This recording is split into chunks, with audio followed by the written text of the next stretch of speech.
You think you can just walk away from me? The words hit me before I even had time to put my fork down. I felt the entire table go still. Not just me, not just the 2 glasses of water sitting between us, but everything. The couple 3 tables over stopped mid-conversation. The waiter who had been approaching us from the left slowed down without realizing it. Even the low background music of the restaurant seemed to drop half a volume. I had agreed to meet Derek because he said he wanted to talk. That was the exact word he used. Talk. Like 2 adults. Like people who had once loved each other and could still sit across a table without the air turning into something thick and unbreathable. I had told myself I was doing the mature thing. I had told myself this was closure. I was so stupid. Derek. My voice came out quieter than I wanted it to. Keep your voice down. Answer me. He wasn't yelling. That was the thing about Derek. He never needed to yell to make me feel small. His voice stayed at a controlled, almost conversational volume, and somehow that made it worse. It always made it worse, because it meant he was completely calm. It meant this wasn't emotion. This was intention. I looked down at my plate. Salmon I hadn't touched. A glass of white wine I'd taken 1 sip of 20 minutes ago. I had chosen this restaurant specifically because it was public, because it was well lit, because I thought that would protect me. I had thought visibility would be a kind of armor. I'm not doing this here, I said. You're not doing this anywhere, Emily. That's the point. I reached for my napkin just to have something to do with my hands. The fabric was cloth, thick and white, and I pressed it against my lap and tried to breathe through my nose the way my old therapist had taught me. 4 counts in, hold, 6 counts out. But my chest wouldn't cooperate. There was this familiar pressure starting right below my sternum, the kind that only happened around him, the kind I had spent 14 months trying to forget existed. The restaurant was called Alden's. It was the kind of place on the Upper West Side of Manhattan where everything was a little too dim and a little too quiet, where the tables were spaced generously and the staff moved like shadows. I had picked it because I thought quiet meant safe. I was still learning how wrong I could be about things. I'm going to say this once, I started. You're not going to say anything. He leaned forward slightly. You're going to sit there and listen to me, and then we're going to figure out what comes next. Together. Like we always do. Like we always do.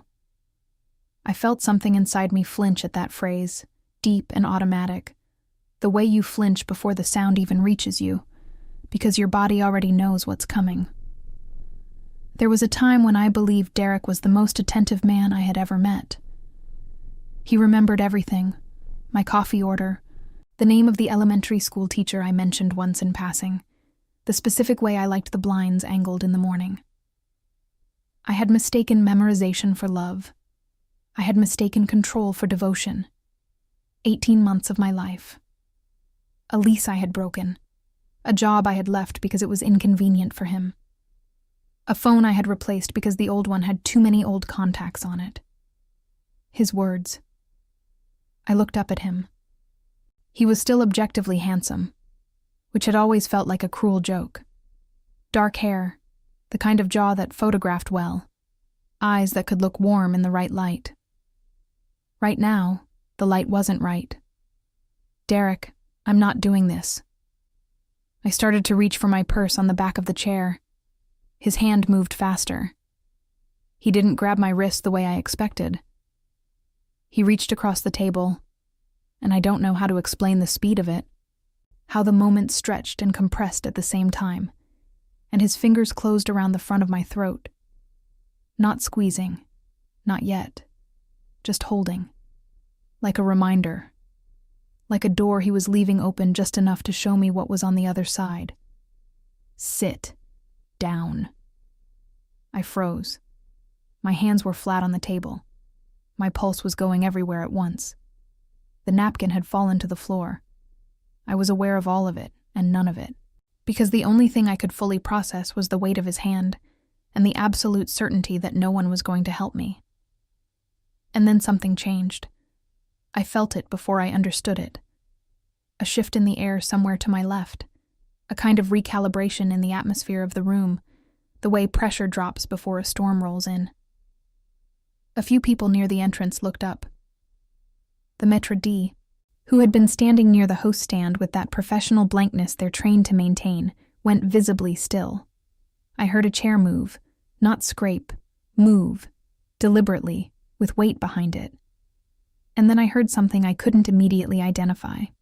A soft series of sounds, small and metallic, almost careful. Like someone setting things down on a table one at a time. Measured, unhurried. Derek's hand loosened slightly around my throat. Not because he chose to, because his attention had snagged on something behind me, and he couldn't help it. I turned. There was a man standing 2 tables away. He wasn't tall in an imposing way. He was tall in a proportional, completely unhurried way, like someone who had never once needed height to take up space. He was wearing a dark suit that didn't look expensive the way things look expensive when they're trying to. It looked expensive the way things do when they've stopped caring about being noticed. His hair was dark, pushed back. His face was young in a way that felt contradictory to the stillness in his expression. He wasn't looking at Derek. He was looking at me. On the table behind him, arranged in a neat, deliberate line, were 4 rings. He had taken them off, set them down, one at a time. I had no idea who he was, but every person in that restaurant who worked there did.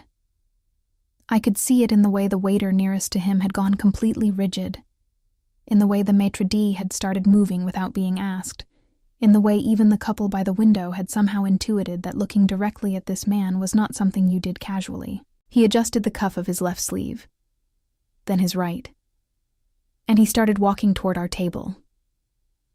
Derek's hand dropped from my throat. I don't think Derek dropped his hand because he was afraid. Derek didn't do afraid.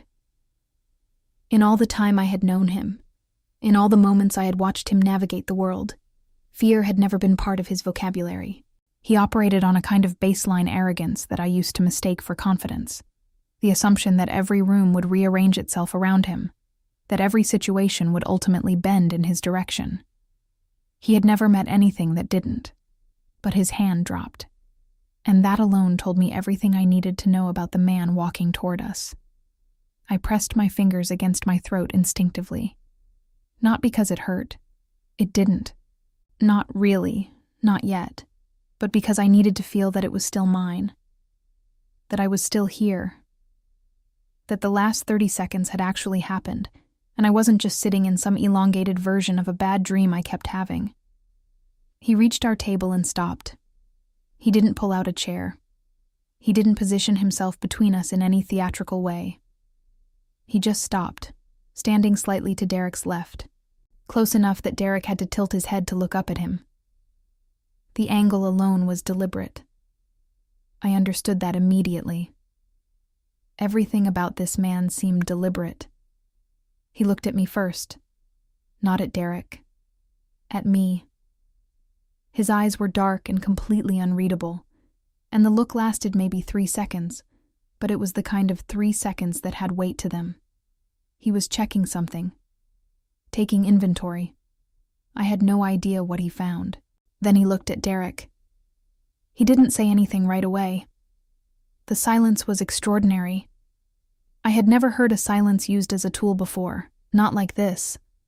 Not in a way that made the person on the receiving end of it shift in their seat, look to the sides, recalibrate. Derek, who had spent years making me feel like my words were worthless, was sitting there with his jaw working slightly, like he was trying to locate language and finding the shelves empty. "I don't know who you think you are," Derek finally said. The man's expression didn't change. He clasped his hands in front of him, loose and unhurried, and tilted his head very slightly, the way you might if someone had said something in a language you were choosing not to respond to. Then he pulled out the chair next to me and sat down, not across from Derek, next to me, close enough that I could have rested my shoulder against his arm if I'd moved 2 inches to the left. He didn't look at me again. He picked up the wine menu from the edge of the table, mine, the one I had never opened, and looked at it with the air of someone who had all the time in the world.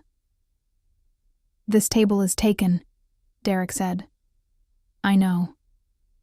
His voice was low and even, with a very slight accent I couldn't immediately place. Korean?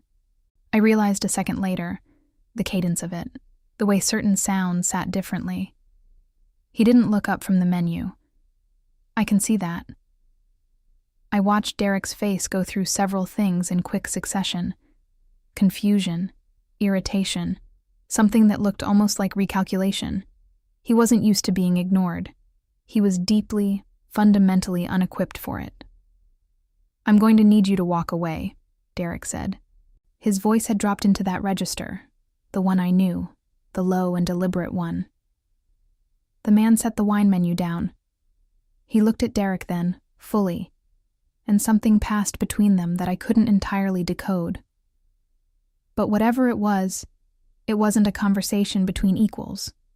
It wasn't a conversation at all, really. It was more like a weather pattern, a front moving through. "You put your hand on her throat," the man said quietly. It wasn't a question. Derek opened his mouth, closed it. "In a restaurant," the man continued, in the same unhurried tone.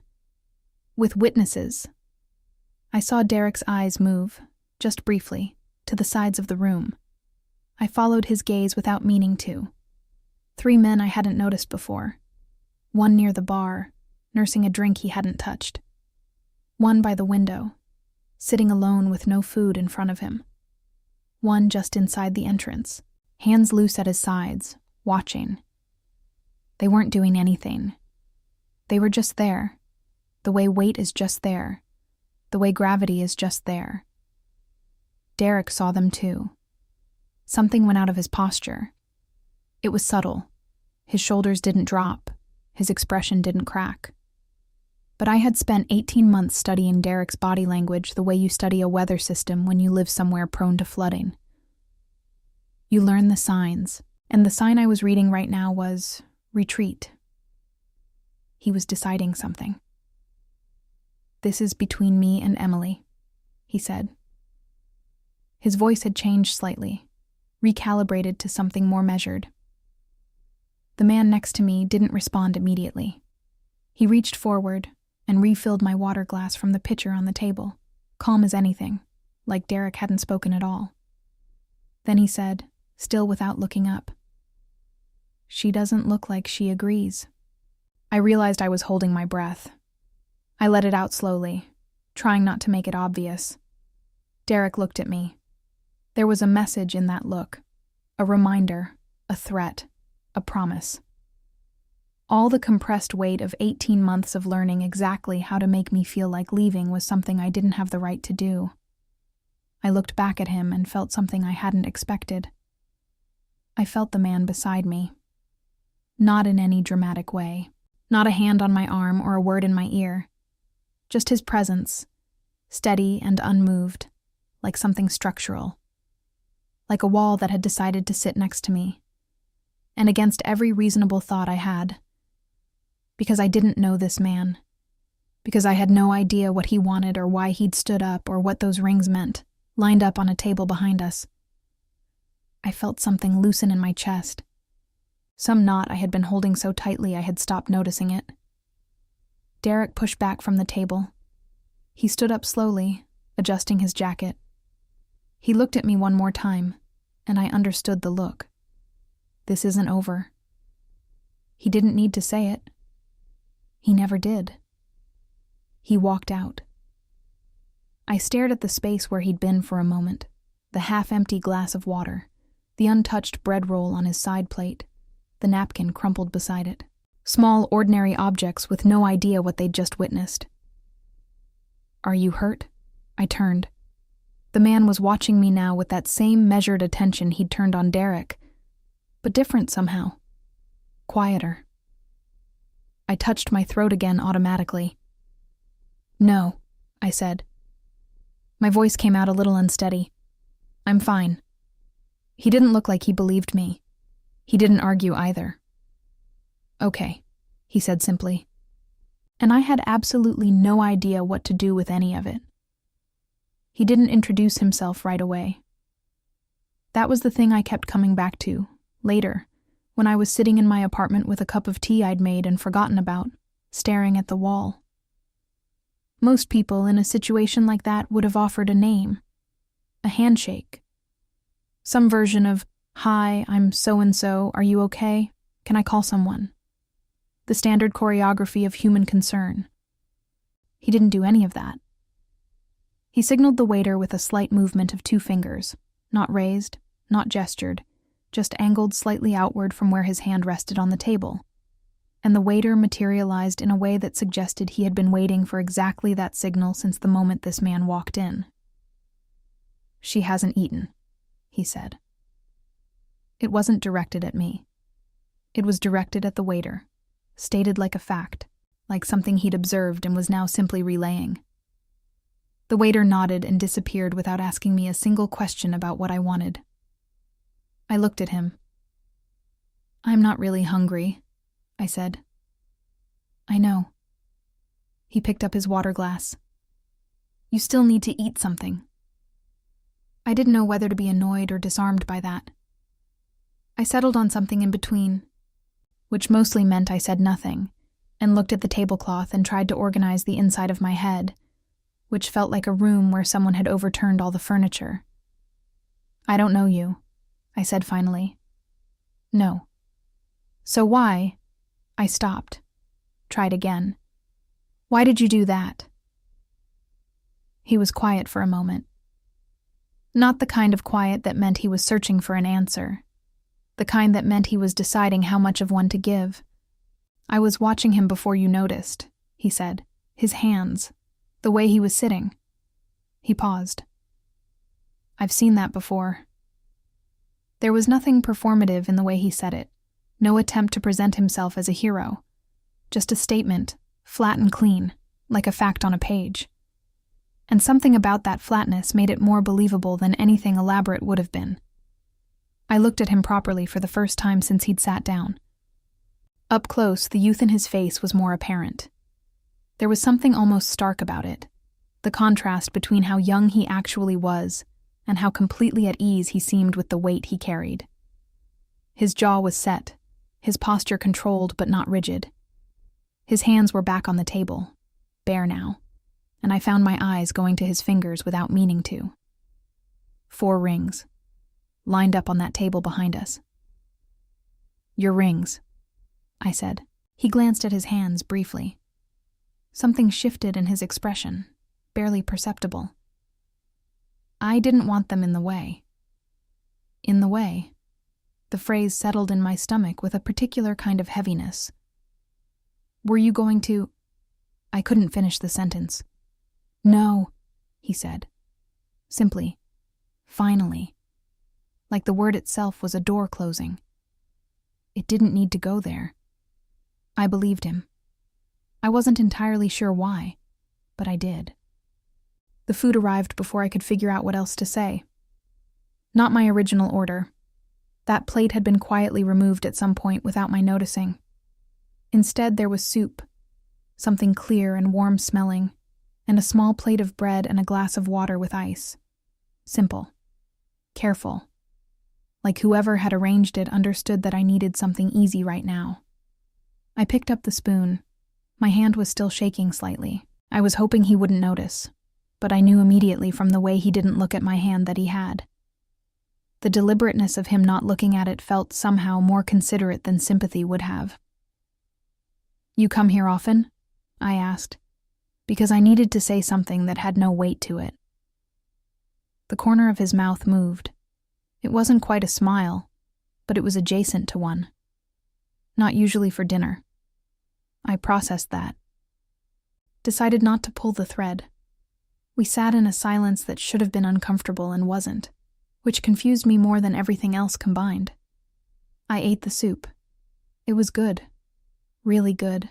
The kind of thing that tasted like someone had spent time on it.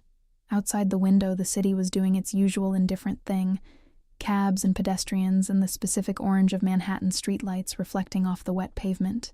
It had rained while we were inside. I hadn't noticed. "My name is Emily," I said. "I know." I looked at him. He met my eyes briefly. "Your ex said it." "Right." Derek had said my name. "Sit down, Emily." I had forgotten everything Derek said the moment this man stood up. "Jimin," he said after a moment. Just the one word. No last name, no explanation. Like it was enough.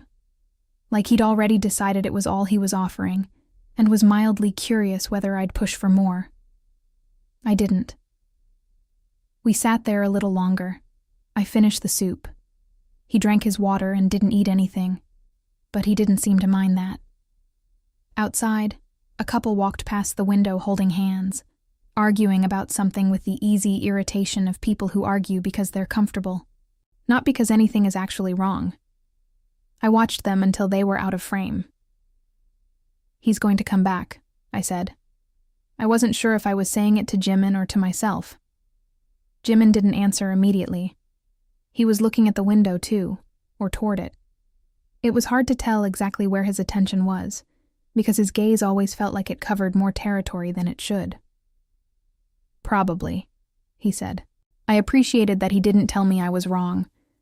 I appreciated that he didn't follow it with reassurance either. "That doesn't concern you?" I asked. He turned to look at me then. Full attention, direct.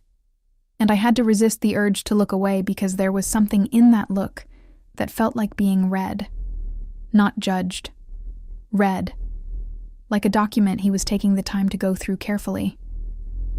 "I didn't say it didn't concern me," he said. I opened my mouth, closed it, turned that sentence over in my head, looking for the side of it that made sense. Before I could find one, movement by the door caught my eye. The man who had been standing near the entrance, one of the three I'd noticed earlier, was there again, or still, and he wasn't looking at the room. He was looking at Jimin. And Jimin, without turning around, gave the smallest nod I had ever seen a human being produce. Barely a movement. More like an intention made briefly visible. The man by the door straightened slightly and looked away. I set my spoon down. "Who are you?" I asked. Not the name. Not that. The other question. The real one. The one that had been sitting at the back of my throat, since the moment I turned around and saw him standing there with his rings in a line and the entire restaurant holding its breath. He looked at me for a moment. "Someone who was sitting close enough to see what was happening," he said. It was the most carefully constructed non-answer I had ever received. And the worst part, the part that kept me from pushing further, was that something in the way he said it felt almost honest. Like that was the truest version of the answer he was willing to give right now, even if it wasn't the complete one. I nodded slowly. Let it go. Outside, the rain started again, soft and steady against the glass. I thought about Derek's hand on my throat. I thought about how alone I'd felt in that moment, how public the room was, and how utterly isolated I'd been inside it. And then I thought about the sound of those rings being set down one by one on a table, and how that sound, which I still couldn't fully explain, had somehow reached me before anything else did. I folded my hands in my lap and looked at the window. "Thank you," I said quietly, "for standing up." He didn't say of course or anyone would have or any of the things people say when they want to minimize what they did. He just said, yes. And somehow that was exactly right. He walked me out. I hadn't asked him to. He hadn't announced it. When I reached for my coat on the back of the chair and stood up, he simply stood up too, and that was that. The waiter appeared with my coat already half extended before I'd fully risen. And I noticed with a distant, slightly dazed awareness that the check never came. Not to me, not visibly to him. It had simply been handled, somewhere in the background, in that seamless way that things seem to get handled around this man. Outside, the rain was still coming down. Not hard. That particular New York drizzle that can't decide what it wants to be. Light enough that people don't open umbrellas, but heavy enough that within 4 minutes your hair is wet. I stood under the awning and pulled my coat closed and tried to figure out what the protocol was here. What you said to someone after something like this. Whether there was a graceful exit or whether I was just going to have to invent one. Jimin stood beside me, looking out at the street. He'd put his rings back on. I'd watched him do it in the restaurant, quick and methodical, sliding each one back into place before we stood up. There was something about the ritual of it, the deliberateness, that I hadn't been able to stop thinking about since. "Do you have a car?" he asked. "I usually take the subway." He looked at me, just briefly, but the look contained an entire sentence. "I'll take the subway," I said, slightly differently. He didn't argue. He also didn't move to leave. A black car idled at the curb. I'd noticed it before I noticed anything else. The way it was parked with a particular kind of stillness, engine running, driver invisible behind dark glass. Nobody had called it.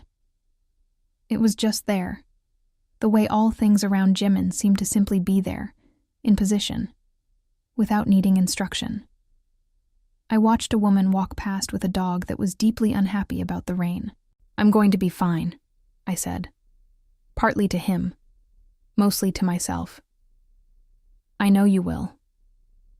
There was something in the way he said it, not reassurance, not performance, but something quieter and more specific, like he was stating a thing he'd already decided was true. I didn't entirely understand why that made my chest feel strange.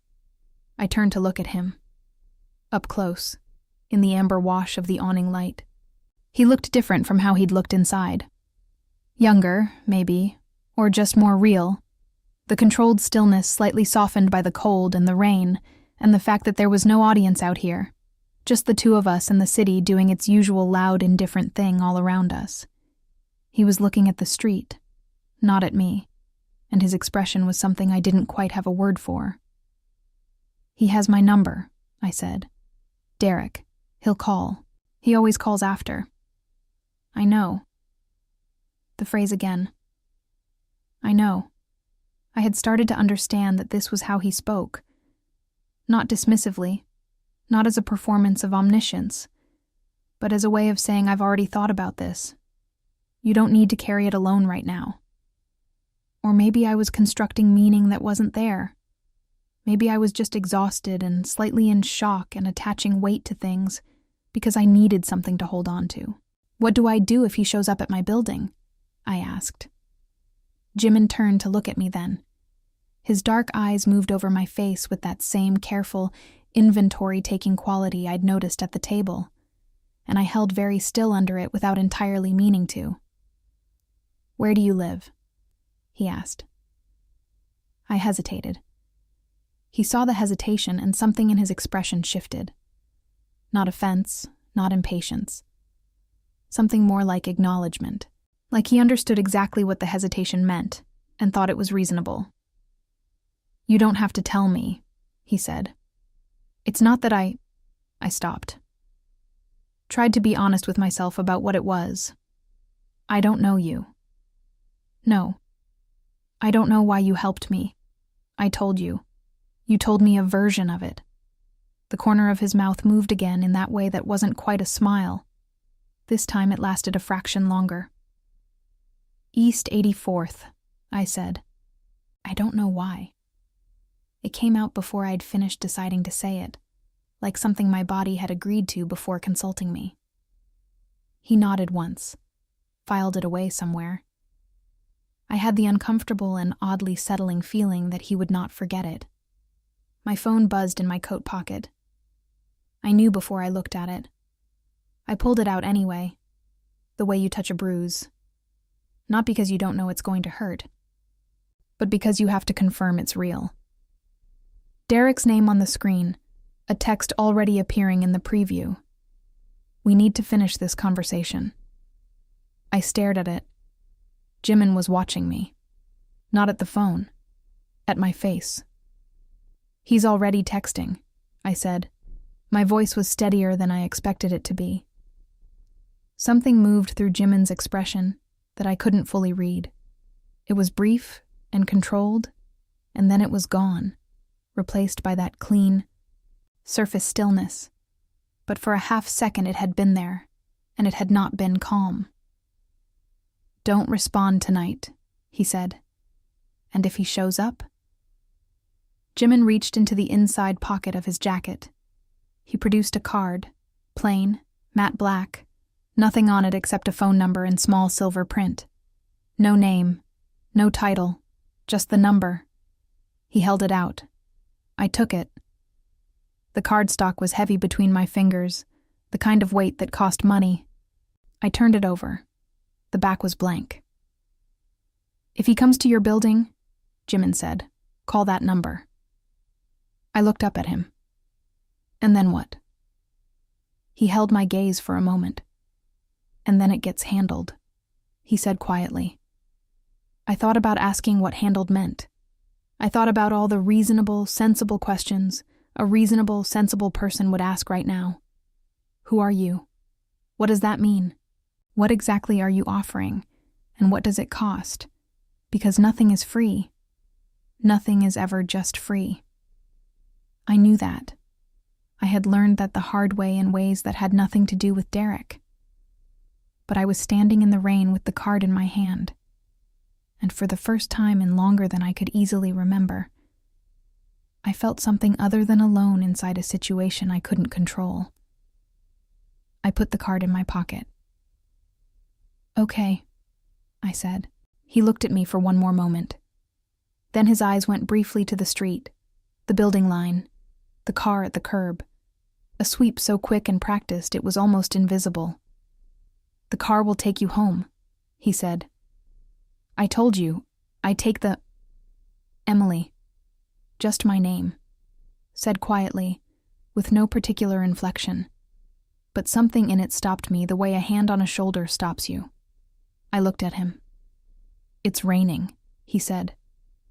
I closed my mouth, looked at the car, looked back at him, this utterly unreadable man who had taken off his rings and stood up when no one else in that room had moved, who had sat beside me and refilled my water glass, and not once asked me for a single thing in return.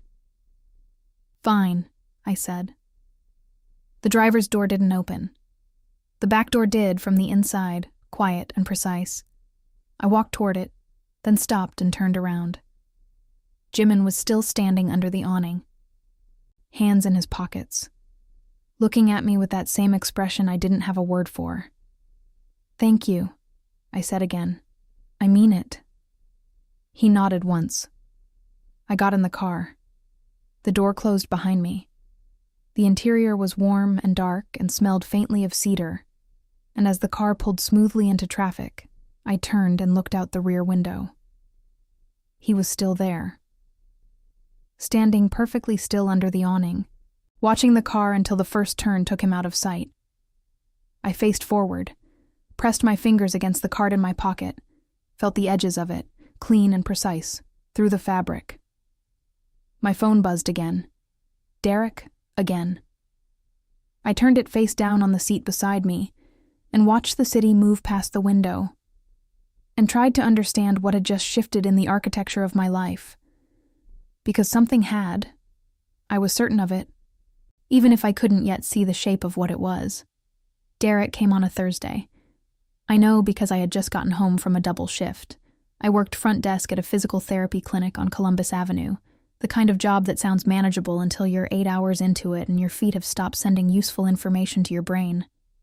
I had my keys in my hand and my bag half off my shoulder when I heard him in the lobby. Not his voice, his footsteps. I had spent long enough around Derek to know the specific rhythm of him when he was angry.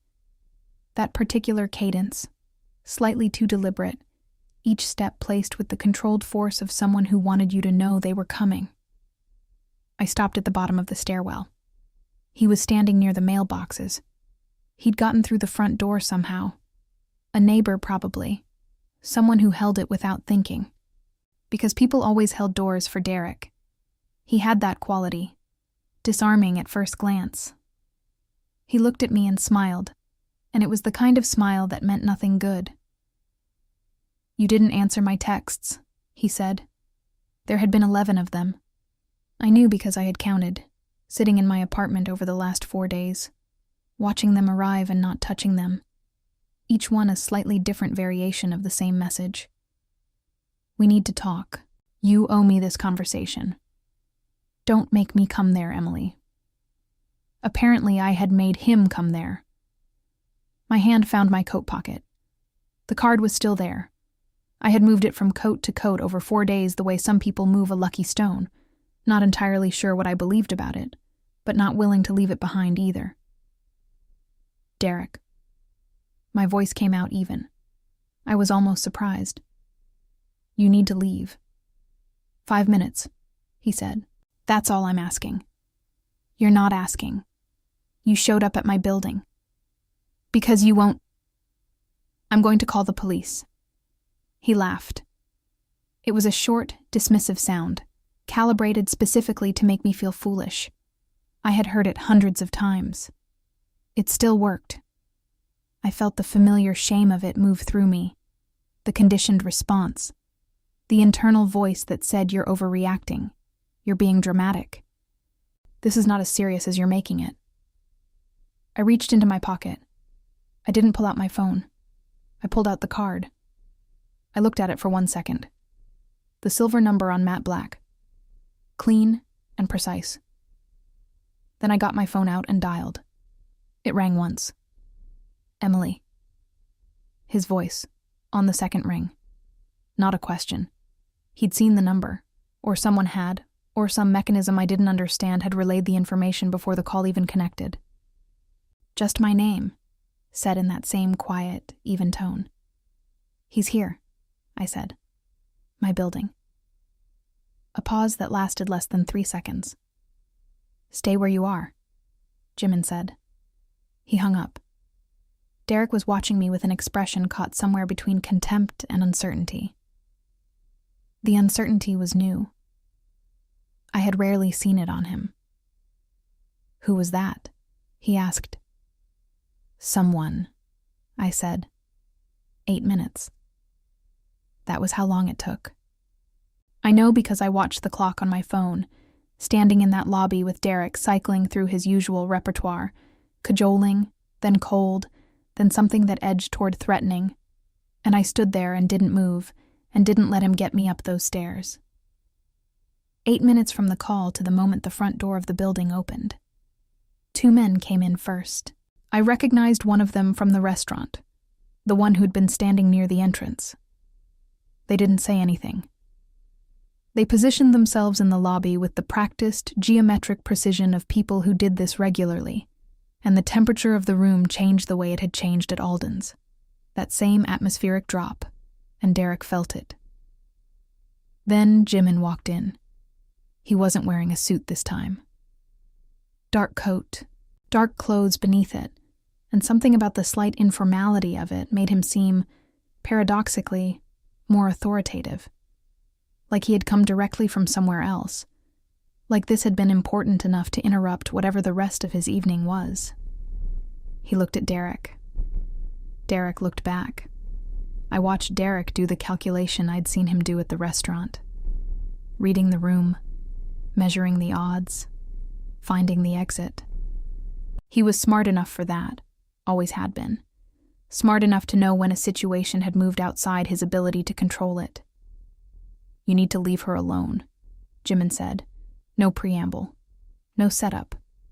Just those 6 words, delivered in that quiet, even voice that somehow managed to fill the lobby completely. Derek's jaw tightened. This is between me and Emily. No. Jimin said it the way you close a door, firmly and without drama. It isn't. Something passed over Derek's face. He looked at me, and it was a different look than I was used to. Not the one that made me feel small. Not the one that made me doubt my own perception of things. This one was almost confused, like he was encountering a version of me he hadn't prepared for. And I realized, standing there, that I was standing straight. That my hands were still. That the pressure below my sternum that had lived there for 18 months, and for 4 more days since the restaurant was not, in that moment, present. Derek left.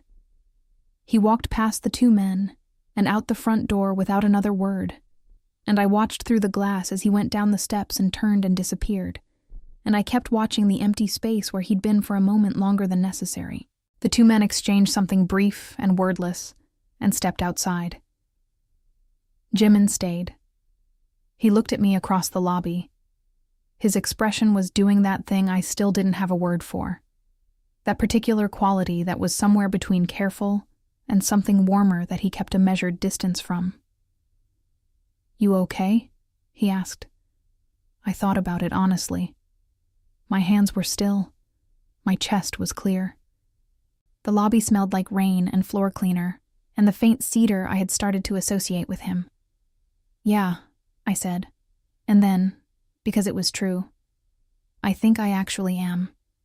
He nodded, looked at the door, back at me. "He won't come back," he said. I believed him. Not because I was naive. I had been naive before, and I knew the texture of it, knew how it felt to believe things because you needed them to be true. This was different. This was something I understood without being able to fully explain, the way you understand certain things about certain people simply from watching them exist in a room. "How do you know?" I asked anyway. Jimin reached into his coat pocket and produced something small. He held it out, and I crossed the lobby and took it. A folded piece of paper, plain, with a handwritten address on it. Nothing else. "What's this?" I said. "A place," he said. "If you need somewhere that isn't here for a while things settle." I looked at the paper, then at him. Jimin. It was the first time I had said his name out loud, I realized. It sat differently in my mouth than I'd expected. "What are you?" He was quiet for a moment. "Careful," he said finally. Not as an answer. Or maybe it was the most precise answer he had. I looked at him for a long moment.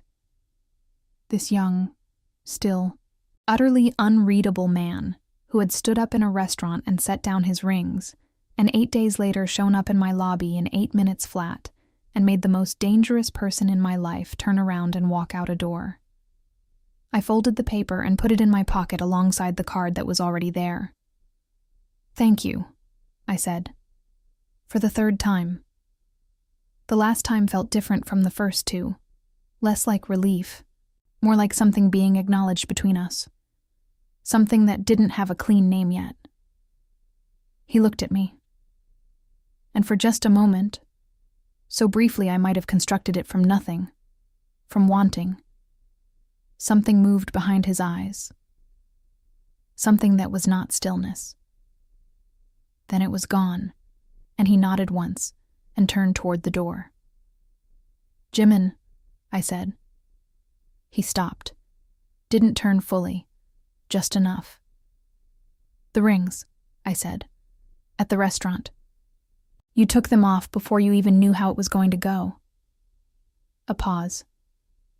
"Yes," he said. "Why?" He was quiet for a moment that stretched just long enough to mean something. "Because you look like someone who'd already had enough things taken from her," he said. I didn't want to add to that list. He walked out. I stood in the lobby alone, the paper in my pocket and the card beside it, the rain against the glass, and the city going on the way cities do, indifferent and endless, and always somehow continuing. I pressed my hand flat against my coat, feeling the edges of both, and understood, with a quiet and absolute certainty, that the woman who had walked into Alden's that night was not the woman standing here now, and that whatever had changed, it had changed in a direction I had chosen, even in the moments when I hadn't realized I was choosing.